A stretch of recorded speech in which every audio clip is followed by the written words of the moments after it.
Acompáñeme con su Biblia al libro de Santiago, que es el libro que estamos estudiando, y vamos a ir nuevamente al capítulo 1, pero esta vez desde el verso 13 al verso 18. Santiago 1, 13 al 18 dice: Cuando alguno es tentado, no diga que es tentado de parte de Dios, porque Dios no puede ser tentado por el mal, ni él tienta a nadie, sino que cada uno es tentado cuando de su propia concupiscencia es atraído y seducido. Entonces, la concupiscencia, después que ha concebido, da a luz el pecado, y el pecado, siendo consumado, da a luz a la muerte. Amados hermanos míos, no erréis. Toda buena dádiva y todo don perfecto desciende de lo alto, del Padre de las luces, en el cual no hay mudanza ni sombra de variación. Él de su voluntad nos hizo nacer por la palabra de verdad, para que seamos primicias de sus criaturas. Oremos. Padre, gracias por tu palabra. Creemos siempre en el poder que tu palabra tiene. Hoy oramos que al ser expuestos ante tu palabra, tú obres lo que te has propuesto obrar en nuestras vidas. Háblanos, Señor, en esta mañana, enséñanos, Dios, y permite que tu palabra cumpla su propósito en nosotros. Te lo pedimos en tu nombre, Padre. Amén y amén. Hoy vamos a estar tratando el tema el cristiano y la tentación. ¿Cómo se llama la enseñanza? El cristiano y la tentación. Hace 8 días iniciamos el estudio del libro de Santiago, el cual nos habla acerca de una fe viva, nos está hablando acerca de una fe verdadera. Y esto es importante recordarlo porque la vida cristiana no consiste solamente en afirmar que somos cristianos, sino la clave está en vivir conforme la palabra nos enseña. Por eso, cuando leemos el libro de Santiago, él de alguna manera nos desafía y nos dice que si nuestra fe es verdadera, que si nuestra fe es viva, deben haber frutos que lo demuestren. Recordemos que la misma palabra nos dice que el árbol se conoce por sus frutos, y esto pues es una gran verdad. De hecho, para aquellos que no somos conocedores de árboles, si vamos a un lugar y vemos un árbol, no sabemos de qué es el árbol, no sabemos cómo se llama el árbol, a menos que tengamos la oportunidad de ver su fruto. Y de igual manera pasa con el creyente. Si estamos en la calle, no sabemos quién es creyente, quién no es creyente, incluso puede ser dentro de la misma iglesia o en cualquier otro lugar, hasta que veamos esos frutos que manifiestan una verdadera vida cristiana. Ahora, en la enseñanza pasada estuvimos hablando acerca del cristiano y las pruebas, y allí aprendimos 2 cosas importantes. Una, aprendimos que las pruebas son un hecho. Aprendimos que todos, seamos cristianos o no, vamos a pasar por pruebas, ya que las pruebas son parte de nuestra vida. La segunda cosa que aprendimos fue cómo enfrentar esas pruebas. Aprendimos que debíamos aceptar la realidad de la prueba. Vimos cómo la fe bíblica nunca nos pide que ignoremos la prueba o que la neguemos, porque esto ni la soluciona ni la cambia. La segunda cosa que vimos allí dentro de cómo enfrentar las pruebas fue que las pruebas debemos enfrentarlas con gozo. No por la prueba en sí, sino por lo que ella produce en nosotros. Vimos cómo la prueba produce paciencia, que se traduce como perseverancia, se traduce como resistencia. Y de alguna manera lo que hacen las pruebas es trabajar en nuestro carácter para que cada día nosotros podamos madurar y ser como el Señor. Y por último vimos que para enfrentar las pruebas deberíamos pedir sabiduría, que la mejor forma de enfrentar la prueba es con la sabiduría del Señor. Y hasta ahí vimos hace 8 días. Pero quedaron unos versículos pendientes que no vimos porque dentro del tema ya había bastante información y yo quisiera que los leyéramos rápidamente y viéramos de qué nos estaba hablando allí Santiago antes de continuar. Acompáñenme allá a Santiago en el capítulo 1, pero desde el verso 9 que no leímos hace 8 días, dice: el hermano que es de humilde condición, gloríese en su exaltación, pero el que es rico en su humillación, porque él pasará como la flor de la hierba, porque cuando sale el sol con calor abrasador, la hierba se seca, su flor se cae y perece su hermosa apariencia. Así también se marchitará el rico en todas sus empresas. Aquí rápidamente Santiago nos habla de la prueba de la riqueza y de la pobreza, porque de alguna manera ambas son pruebas. Para aquel que está pasando la prueba de la pobreza, el verse con necesidades puede llevarlo a dudar de la bondad del Señor. Pero para aquel que tiene todo lo necesario, puede la prueba de tenerlo todo llevarlo a pensar que no necesita nada del Señor y alejarse de alguna manera de Él. Pero algo que debemos de tener en cuenta es que aquí vemos cómo el cristianismo no distribuye las riquezas. Es decir, cuando nosotros venimos a la vida cristiana, no nos hace a todos por igual. Nosotros vemos que en la vida cristiana hay hombres ricos y hay hombres pobres. En la vida cristiana hay ricos y hay pobres. Aunque a veces nos hayan hecho creer lo contrario, que nosotros venimos al Señor y todos como que vamos a disfrutar de la prosperidad financiera, pero la Biblia nos muestra que no es así. Lo que sí podemos ver aquí es que los cristianos, seamos ricos o seamos pobres, somos iguales delante del Señor y absolutamente todos, en medio de la prueba, dependemos de Él. Por eso Santiago dice que el pobre se gloríe en su exaltación.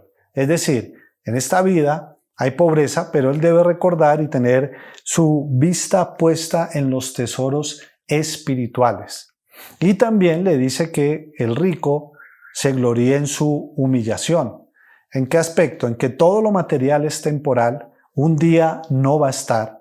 De hecho, dice que todo esto se va a marchitar y que él debe saber que las riquezas materiales no es lo más importante, sino que de alguna manera él debe hacerse tesoros en el cielo. Y allí termina Santiago hablando de las pruebas con el verso 12, se lo leo y terminamos esta parte que quedó pendiente. Dice el verso 12 de Santiago, capítulo 1. Se lo voy a leer en la Biblia de las Américas. Dice: bienaventurado el hombre que persevera bajo la prueba, porque una vez haya sido aprobado, recibirá la corona de vida que el Señor ha prometido a los que le aman. Y ahí terminamos esa primera parte de Santiago que nos habla del cristiano y las pruebas. Y ahora sí, vamos a entrar en el tema de hoy. ¿Cómo es que se llama el tema de hoy? El cristiano y la tentación. Entonces, con respecto al cristiano y la tentación, vamos a ver dos cosas. Primero, vamos a hablar sobre la realidad de la tentación y luego vamos a hablar sobre la explicación que Santiago hace acerca de la tentación. Entonces, vamos con el primer punto. Acompáñenme nuevamente a Santiago, capítulo 1, y leamos el verso 13. Note cómo comienza. Cuando alguno es tentado, no diga que es tentado de parte de Dios, porque Dios no puede ser tentado por el mal, ni Él tienta a nadie. Entonces, el primer punto es la realidad de la tentación.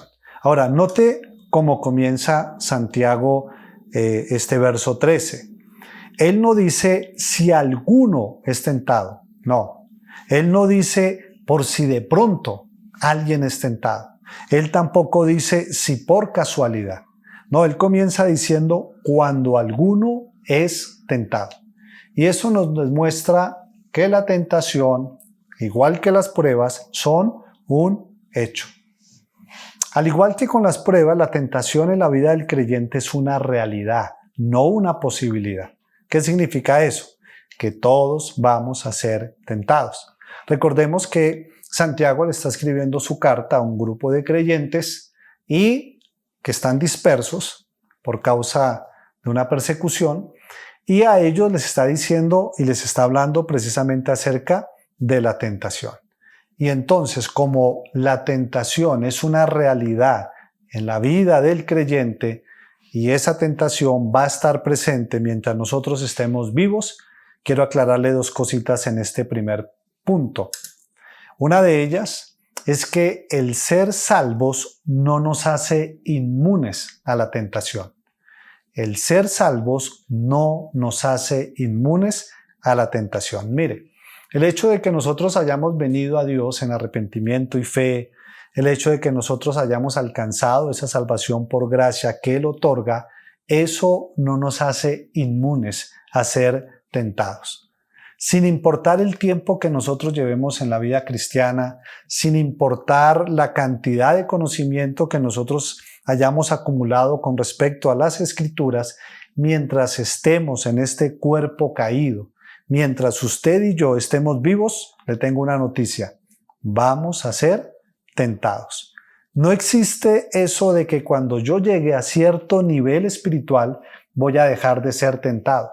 Porque a veces pensamos de pronto que el pastor no es tentado, o el maestro, o alguno que tenga una posición espiritual, como que cuando llegan allí, como que dejan de ser tentados. Eso no existe. Todos somos tentados.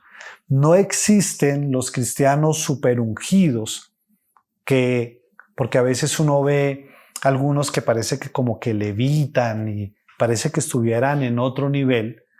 No existe que ellos no sean tentados. Mire, por más espirituales que parezcamos o por más espirituales que seamos, vamos a ser tentados. De hecho, no existe un creyente que no conozca la tentación. Todos los creyentes en algún momento la hemos experimentado. Es más, la tentación no tenemos que buscarla, porque ella nos va a encontrar, ya que la encontramos o la vemos en todas partes. Por eso, si de pronto ha pasado mucho tiempo en su vida y usted de alguna manera no ha sentido la tentación de pensar mal, de hablar mal, de mentir, de actuar mal, hermano, revísese, porque tal vez usted está muerto y nadie se lo ha dicho. Le repito, la tentación es una realidad. Y mientras estemos vivos, vamos a enfrentar la tentación. Ahora, otra cosa importante. Además de saber que el hecho de ser salvos no nos hace inmunes a la tentación, también debemos de saber que ser tentado no es pecado. Ser tentado no es pecado. Acompáñeme a Hebreos, capítulo 4, verso 15. Mire lo que dice.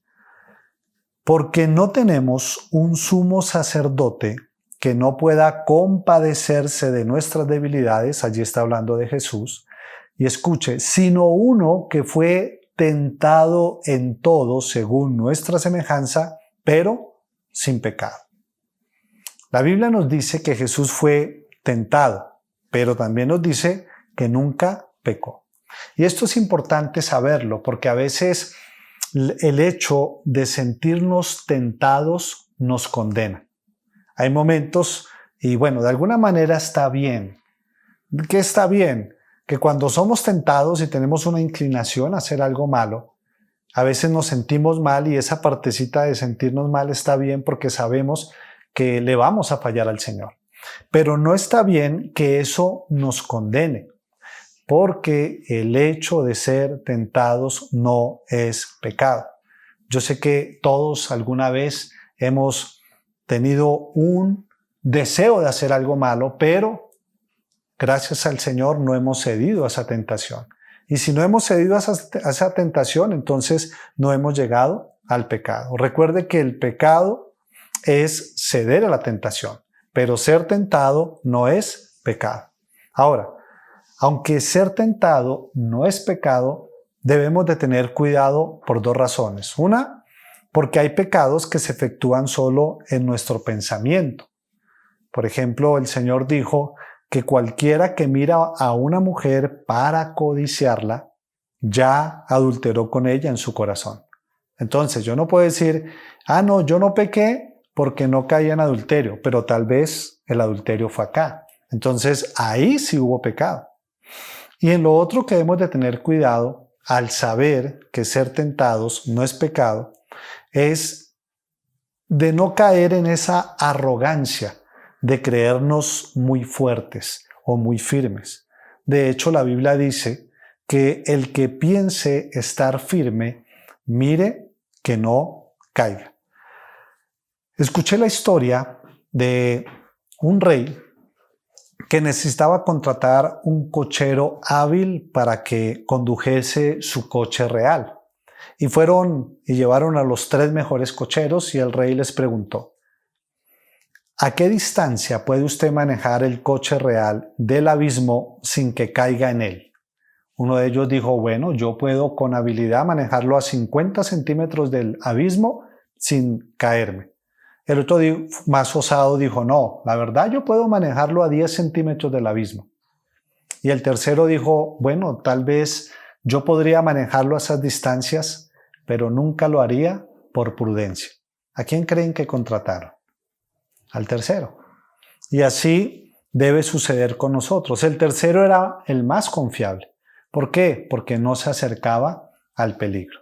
Así es de que, como conclusión de este primer punto, nosotros no podemos cerrar nuestros ojos a la realidad de la tentación. Vamos a ser tentados. Mientras estemos vivos, vamos a enfrentar la tentación. La salvación, recuerde, no nos inmuniza contra la tentación. Y aunque tentar no es pecado, nosotros debemos de tener mucho cuidado y alejarnos de esa tentación. Continuemos. Santiago 1, desde el verso 13 nuevamente al 15, dice: cuando alguno es tentado, no diga que es tentado de parte de Dios, porque Dios no puede ser tentado por el mal, ni él tienta a nadie, sino que cada uno es tentado cuando de su propia concupiscencia es atraído y seducido. Entonces la concupiscencia, después que ha concebido, da a luz el pecado, y el pecado, siendo consumado, da luz a la muerte. La segunda cosa que vamos a ver es la explicación que Santiago nos da acerca de la tentación. Cuando leemos esta parte, pareciera ser que aquellas personas a las cuales Santiago les está escribiendo estaban culpando a Dios de la tentación que ellos enfrentaban. Y tal vez eso sucede continuamente en nosotros. Muchas veces nosotros culpamos a Dios por la tentación que enfrentamos. Algunos dicen: ¿por qué mi Diosito me puso eso en bandeja de plata? Si Dios lo permitió, es porque Él lo mandó. Si Dios me permitió ir a ese lugar, era porque Dios quería. Pero lo que no debemos olvidar es que una cosa es la soberanía de Dios y otra cosa es la responsabilidad del hombre. Nunca la soberanía de Dios va a culpar la responsabilidad que usted y yo tenemos. Por eso Santiago, como un buen pastor, aunque lejos de ellos, porque ellos estaban dispersos, les envía una carta y les explica algunas cosas con respecto a la tentación que es importante que usted y yo conozcamos. Volvamos al verso 13, dice: cuando alguno es tentado, no diga que es tentado de parte de Dios, porque Dios no puede ser tentado por el mal, ni Él tienta a nadie. Lo primero que les dice Santiago es que la tentación no proviene de Dios. Cuando Santiago empieza a explicarles cómo es que funciona, lo primero que ellos debían de saber es que la tentación no proviene de Dios. ¿Por qué la tentación no proviene de Dios? Y él lo dice claramente: porque Dios no puede ser tentado por el mal, ni Él tienta a nadie. Ahora, recordemos lo que significa tentación. La palabra tentación tiene que ver con la instigación o la estimulación al mal. De eso es que nos está hablando Santiago, esa tentación que nos instiga o que nos estimula a hacer algo malo. Entonces, Santiago está diciendo, Dios no es tentable. Dios no es tentable. ¿Cómo podemos explicar esto? Pensemos en un pan recién horneado.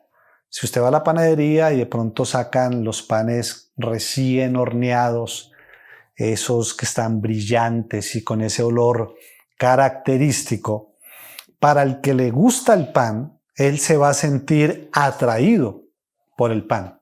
Pero para el que no le gusta, ¿él qué va a sentir? Absolutamente nada. Lo mismo pasa con el Señor. Dios no tiene deseos de maldad. Por eso el Señor, como dice Santiago, no puede ser tentado por el mal. Entonces, Dios no es el que nos tienta porque Dios no puede ser tentado. A veces la confusión de pensar de que Dios es quien nos tienta es porque como que no nos queda claro la diferencia que hay entre una tentación y una prueba.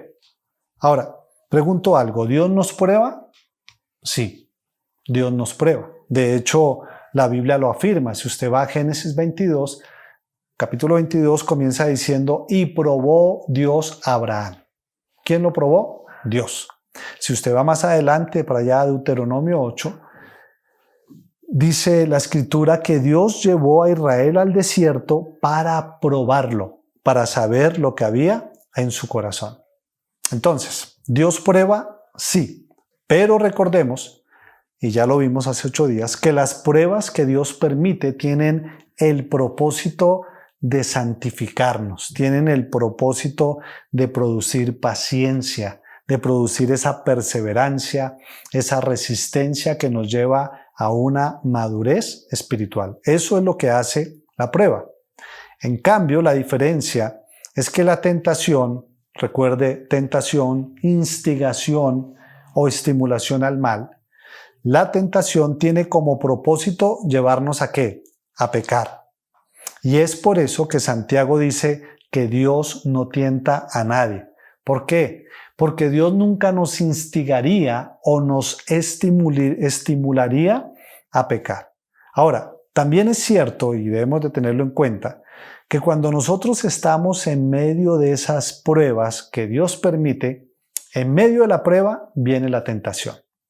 No viene de parte de Dios. Dios nos prueba, pero no nos tienta. Pero en medio de la prueba, a veces la tentación viene.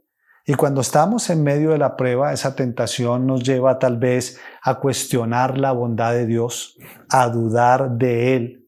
Y es cuando aparecen los por qué, Señor, pero ¿por qué? Cuando aparecen las preguntas como, si Dios es bueno, ¿por qué pasó esto? Y esta situación la vivió el pueblo de Israel muchas veces.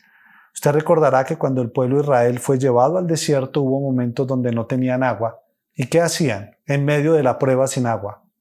Inmediatamente caían en la tentación de cuestionar a Dios. Cuando llegó un momento donde no había comida, ¿qué decía el pueblo de Israel? Caía en la tentación de cuestionar a Dios y decían, Señor, mejor nos hubieras dejado en Egipto, allá comíamos cebollas, puerros. Bueno, yo no me imagino qué alimentación tan espectacular, cebollas, pero ellos añoraban eso y cuestionaban al Señor su bondad. Pero cuando nosotros miramos la historia del pueblo de Israel y la miramos completa, no encontramos a un Dios malo. Encontramos, al contrario, a un Dios bueno que todo el tiempo manifestó su amor, su paciencia, su bondad y su fidelidad hacia el pueblo de Israel, aún en medio de tanta prueba que permitió que el pueblo pasara. Por eso tengamos mucho cuidado con la tentación que viene en medio de la prueba, porque también allí a veces como que, yo no sé si le ha pasado, pero cuando somos probados y la prueba está fuerte, a veces pareciese que nuestros límites morales se bajan.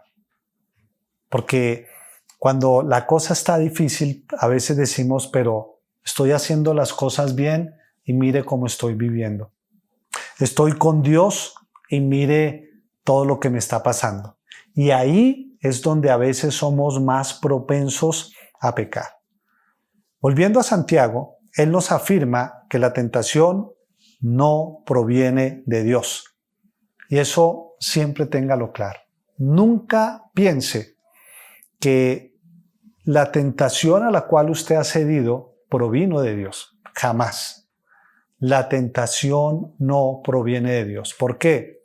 Porque Dios no puede ser tentado por el mal y el mismo Santiago lo afirma, Él no tienta a nadie. Y para afirmar su argumento, mire lo que dice Santiago, ya en el verso 16 al 18. Acompáñeme ahí a Santiago 1, 16 al 18. Dice, amados hermanos míos, no erréis. Toda buena dádiva y todo don perfecto desciende de lo alto, del Padre de las luces, en el cual no hay mudanza ni sombra de variación. Paremos allí por un momento. Santiago nos dice, no erréis. ¿Qué está diciendo? No se equivoquen. Lo que viene de Dios es bueno y perfecto. Dice el verso 17, toda buena dádiva y todo don perfecto desciende de lo alto. Entonces, lo que Él permite para nuestras vidas, por difícil e inentendible que parezca, siempre nace de su buena intención para nosotros. Por eso Santiago les afirma, Dios no tienta, Dios no es tentable. ¿Por qué? Porque todo lo bueno y perfecto proviene de Él. Y luego utiliza una ilustración para que la entendamos mejor. Dice el verso 17, del Padre de las luces, en el cual no hay mudanza ni sombra de variación. Entonces, ¿qué hace Santiago? Santiago recuerda que Dios es el Padre de las luces, es decir, de los astros luminosos. Todos sabemos que el sol y la luna son una muestra de la bondad de Dios. ¿Por qué? Porque la palabra nos dice incluso que el sol sale sobre todos, justos e injustos. Y el sol siempre sale así nosotros no lo merezcamos. Y ese sol y esa luna, aunque ellos cambian, son beneficiosos, pero son astros que se van deteriorando con el tiempo. Él nos recuerda que Dios no cambia. Él nos recuerda que Dios es inmutable. Santiago nos está recordando que nuestro Dios no es parchudo. Es decir, nosotros no tenemos que mirar, bueno, ¿cómo se levantó Dios hoy? ¿Se levantó de buen genio o de mal genio? Por eso nosotros no podemos pensar que Dios un día es bueno y otro día es malo. Santiago está afirmando que Dios es bueno y es inmutable, es decir, no cambia. Santiago nos está diciendo que la tentación no viene de parte del Señor porque Él es bueno y todo lo que proviene de parte de Él es perfecto. Y eso es importante que nosotros siempre lo recordemos. Y mire cómo termina su argumento en el verso 18. Dice, Él, hablando del Señor, de su voluntad nos hizo nacer por la palabra de verdad para que seamos primicias de sus criaturas. Entonces, Santiago termina esta parte diciendo que el Dios que no cambia, que el Dios que siempre es bueno, fue quien nos dio la vida espiritual, fue quien nos hizo nacer de nuevo, fue quien nos hizo nuevas criaturas. Por lo tanto, nunca podemos pensar o creer que Él va a tentarnos para hacer el mal, porque esto sería contradictorio, ¿verdad? Entonces, surge una pregunta. Si Dios no es quien tienta, entonces, ¿quién es el responsable? Bueno, miremos qué dice Santiago 1, el verso 14 y 15 nuevamente. Santiago 1, 14 y 15 dice, sino que cada uno es tentado cuando de su propia concupiscencia es atraído y seducido. Entonces, la concupiscencia, después que ha concebido, da a luz al pecado, y el pecado, siendo consumado, da a luz la muerte. Ahora, es cierto que la Biblia nos dice que el diablo es tentador, y hay varios pasajes que lo afirman. Y como dijo alguien, si hay algo bueno que haga el diablo es su trabajo. Él es persistente y su trabajo es tentar, y él tienta. Pero también es cierto que el hombre es el que decide si va a ceder a la tentación o no. Es decir, aquí el principal responsable es el hombre. Escuché un ejemplo de un niño de una familia cristiana que un día cogió y le pegó con un palo a la hermanita, y además de haberle pegado con el palo le dijo un apodo feo, y además de eso la escupió. Y entonces viene la mamá y le dice, ¿por qué hiciste eso? ¿Cierto que el diablo te instigó a hacerle eso a tu hermanita? Y el niño con sinceridad le dijo, sí, mami. La verdad, el diablo me instigó a que le pegara con el palo, me instigó a que le dijese un apodo feo, pero escupirla fue idea mía. Y esto no tiene mucha diferencia con la realidad. A veces tendemos a culpar al diablo de todo lo que ocurre, pero aquí Santiago nos habla de un responsable, y ese responsable de ceder a la tentación somos nosotros. Entonces, nosotros tomamos la decisión si cedemos a la tentación o no. Y esto lo podemos hacer cuando hemos sido salvados por Dios. Recuerde que el hombre inconverso no tiene la posibilidad de decirle no a la tentación porque él es esclavo del pecado. O como dijo alguien, no podemos decirle no a la tentación sin haberle dicho sí a Jesús. Y eso es verdad. Entonces, Santiago nos recuerda que la inclinación al mal está ¿en dónde? En nosotros. Y en esa inclinación al mal, que todavía está en nosotros, ahí es donde nosotros somos tentados. Vuelvo a Santiago 1:14, dice, sino que cada uno es tentado. ¿Dónde? Cuando de su propia concupiscencia, ¿qué pasa? Es atraído y seducido.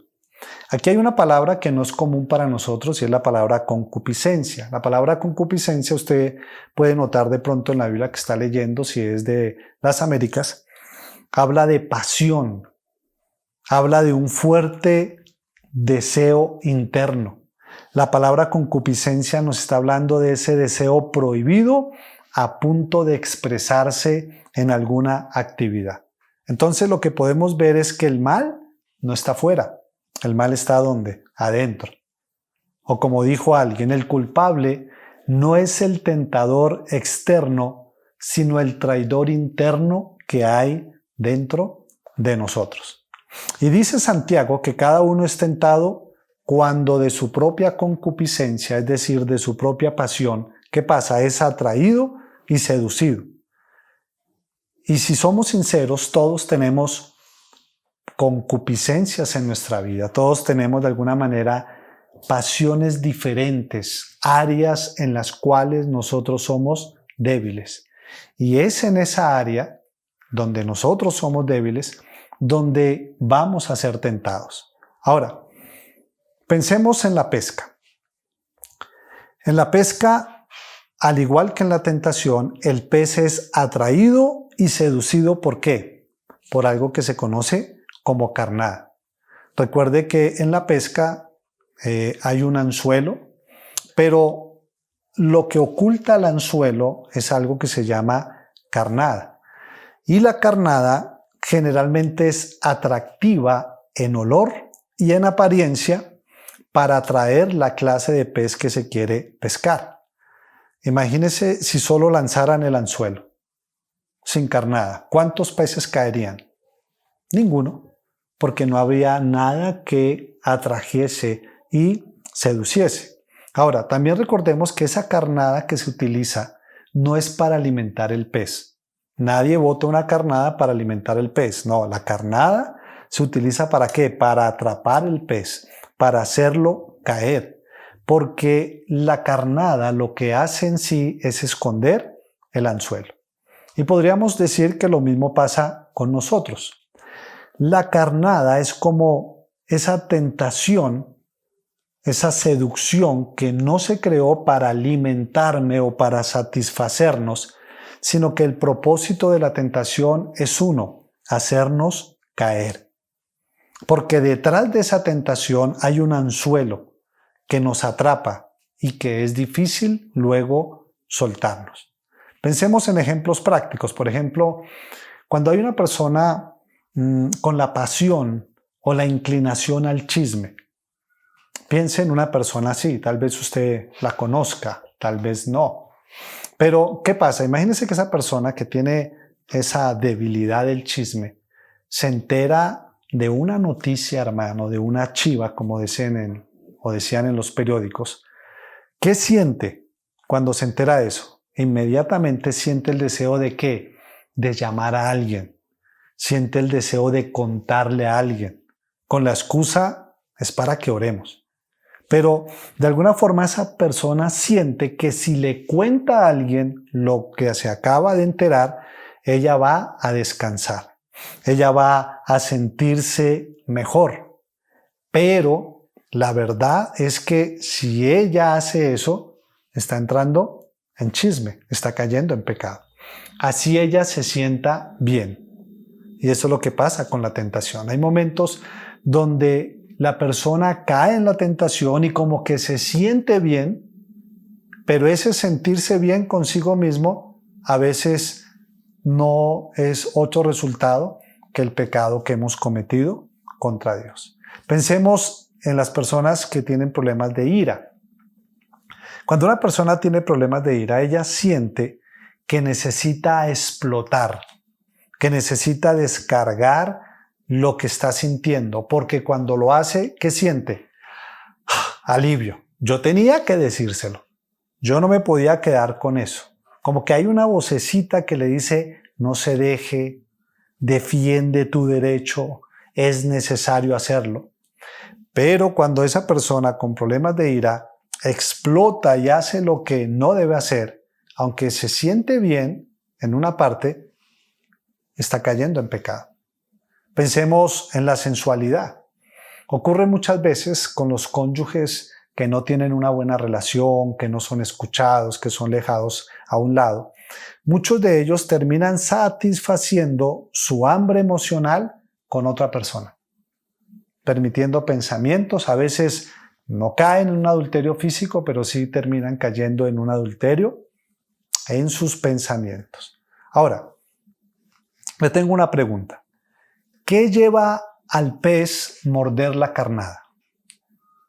¿Por qué cuando botan una carnada allí con el anzuelo, por qué el pez va y muerde esa carnada? Claro, lo atrae, lo seduce, pero hay algo más. ¿Por qué el pez muerde la carnada? ¿Ustedes creen que es por la habilidad del pescador? ¿Porque el pescador la movió así o hizo, no sé, algún movimiento especial? No. Generalmente el pez muerde la carnada porque tiene hambre. Y el hambre que hay dentro de él lo lleva a morder esa carnada. Ahora la pregunta sería para nosotros. ¿Qué nos lleva a morder la carnada de la tentación? Pues lo que nos lleva a morder la carnada de la tentación es ese deseo interno de satisfacer nuestra carne. Esa hambre que a veces tenemos. Palabras finales. Como la tentación es un hecho, es una realidad y de alguna manera la tentación está avivada por nuestros malos deseos, debemos de tener en cuenta los siguientes consejos. Primero, no culpe a los demás por su pecado. Nunca culpe a Dios. Primero, recuerde, Dios no es el origen de la tentación. Dios no tienta a nadie. Dios no puede ser tentado por el mal. Entonces, no culpe a Dios. Tampoco culpe a los demás por sus explosiones tal vez de ira. Es que usted me hace enojar. No, el problema no es quién lo hace enojar, el problema está dentro de usted. Porque algunos culpan a todo lo que les rodea de los problemas que ellos tienen adentro. Recuerde, hay un culpable o hay un responsable de ceder a la tentación y ese responsable somos nosotros. No, es que mi cónyuge no es lo suficientemente atractiva, por eso yo caí en adulterio. No, no culpe a los demás. El segundo consejo es identifique su debilidad, conozca su corazón y protéjalo reduciendo las oportunidades de ceder a la tentación o a las oportunidades más bien de ser tentado. Identifique su debilidad, conozca su corazón y protéjalo reduciendo las oportunidades de ser tentado. Por ejemplo, si usted tiene problemas de pornografía y de malos pensamientos, hermano, evite estar solo. Evite utilizar el computador cuando no hay nadie, porque tal vez usted no está protegiendo su corazón y está evitando la oportunidad de ser tentado. Ahora, si su problema es, tal vez pensemos en que es muy influenciable, aléjese de las personas que sabe que van a influenciar en su vida para hacerlo caer. Y recuerde que aunque somos tentados o Dios permite, porque una cosa es que Dios la otorgue y otra cosa es que Dios permita, la Biblia dice que Dios nunca nos dejará ser tentados más allá de lo que nosotros podamos resistir. Por eso nunca diga, no, es que la tentación fue muy fuerte y yo no pude. No, no es cierto. Así como Dios permite la tentación, Dios siempre nos dará la salida. Otro consejo más, ore permanentemente, tenga comunión con Él y dentro de su oración pídale que lo guarde de la tentación. Pídale que lo libre de la tentación en su vida. Eso es completamente necesario. Otro consejo, lea la Biblia. El Salmo 119:11 dice, en mi corazón he guardado mis dichos para no pecar contra ti. En mi corazón he guardado tus dichos para no pecar contra ti. A veces no lo notamos, pero la palabra tiene un efecto purificador. La palabra empieza a obrar dentro de nosotros y algo que hace es ayudarnos a cambiar nuestros deseos.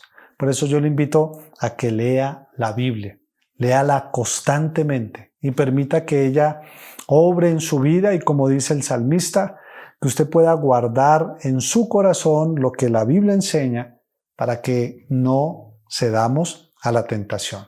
Y por último, cuando sea tentado, pregúntese antes de ceder, ¿a dónde me llevará esta acción?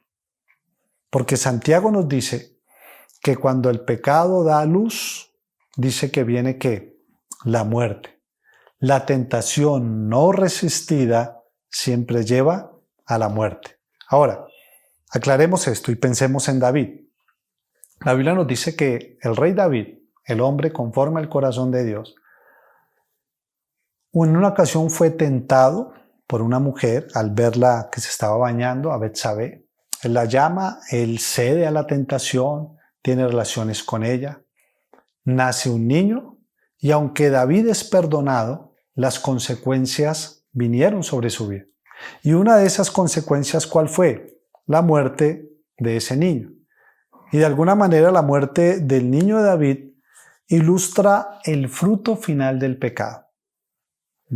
Él fue perdonado, pero las consecuencias vinieron. Cuando nosotros cedemos a la tentación, tal vez no es que Dios nos vaya a matar por eso, pero podemos terminar alejándonos de Dios, podemos terminar en un deterioro de nuestra vida espiritual y podemos tal vez terminar con algunas pérdidas que a veces son hogares, a veces son negocios, y otras cosas que pueden afectar mucho nuestras vidas. Por eso, hermanos, todo creyente debe saber enfrentar la tentación y debe vivir una vida en victoria. Porque si Dios quisiese inmunidad contra la tentación, pues nos hubiese hecho inmunes. Pero en esto, lo que Dios sí promete es victoria en la tentación, porque le tenemos a Él y Él nos ayudará a vencer. Amén. Oremos. Padre, gracias por este tiempo, gracias por tu palabra. Hoy oramos, Señor, y te pedimos ayúdanos. Hoy queremos reconocer que tenemos debilidades, Señor. Tú las conoces mejor que nadie. Perdónanos, Señor, cuando queremos esconder nuestras debilidades y culparte a ti por el pecado que nosotros cometemos. Cuando nosotros queremos esconder nuestra debilidad y culpar a los demás por haber cedido a la tentación. Perdónanos, Dios. Hoy tu palabra nos enseña que tú no tientas a nadie.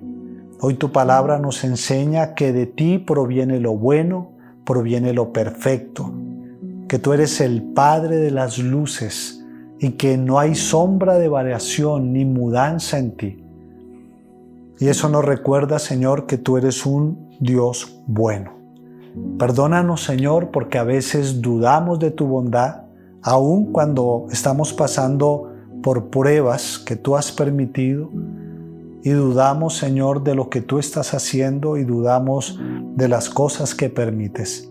Ayúdanos a no ceder a la tentación de cuestionarte, a no ceder a la tentación de dudar de tu bondad, a no ceder a la tentación de seguir confiando en ti. Ayúdanos, Señor, a tener presente que tú eres un Dios bueno, que siempre has sido bueno y que siempre lo serás. Ayúdanos a mirar lo que tú ves, Señor, porque a veces nuestra visión de lo que ocurre en nuestra vida es limitada. Pero cuando vemos lo que tú ves, entendemos tu plan perfecto y podemos, Señor, estar tranquilos y confiados en nuestro buen Dios. Hoy oramos, Señor, para que tú nos guardes de la tentación. Líbranos, Dios, de la tentación. Permítenos a diario hacer uso de esta oración y pedirte que tú nos guardes a diario de la tentación que podamos enfrentar, para que, aunque podamos ser seducidos, no seamos atraídos hacia el pecado. Ayúdanos, Señor, en aquellas debilidades que nosotros conocemos, Padre. Fortalécenos, Dios. Danos hambre por tu palabra y permítenos, Señor, pasar largos tiempos estudiando y conociendo tu verdad. Y oramos para que esa verdad nos transforme, para que podamos conocer tus dichos, Señor, que son los que nos guardan, Señor, de pecar contra ti. Para que tú, Señor, a través de la comunión contigo, de la comunión con tu palabra, Señor, seas tú cambiando nuestros deseos y haciéndonos cada día más conforme a la imagen de tu Hijo. Te lo pedimos, Señor, en tu nombre y te damos gracias. Amén y amén.